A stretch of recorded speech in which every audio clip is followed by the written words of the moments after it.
Arratsaldeon eta ongi etorriak Tinko Euskara Elkartearen 25. urtemuga ekitaldira.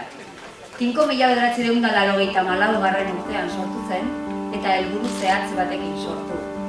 Euskal Herriko haurrek filmak euskaraz ikusteko aukera izatea zine aretoetan. Eta helburu hori ederki bete du. Eta lorpen hori bere Tinko Marian Galarraga Saradegi izan du sustatzaile Tinko Euskara Elkarteko lehendakaria.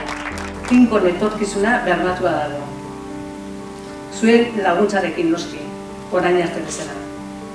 Horixe eskatu nahi dizuet. Zuen konpromisoa, pertsonala, instituzionala, euskararen aldekoa, euskarazko zinemaren aldekoa, 50.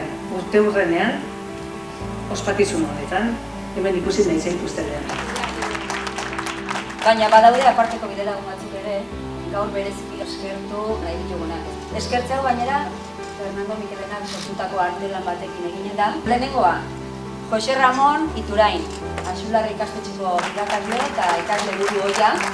Ikusi genunean aukera, segituan heldu genion, eta ikusi dugu 25 urtetan sendo jarraitu duela, eta beste 25 urte ere horraxe jarraitu dezala. Donostia Kulturaren izenean saria jasoko du zine arduraduna den Josemi Beltranek. Argazkia egingo dio. Behintzat sariarekin. Así que mila esker eta sari bat.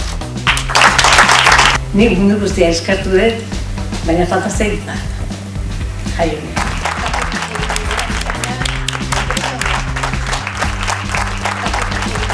Baina benetan, parezko sorpresa mandiazio, Esan galabak hemen, inigo eta izaskoi. Marianek esan bezala familia argazkia egin dugu.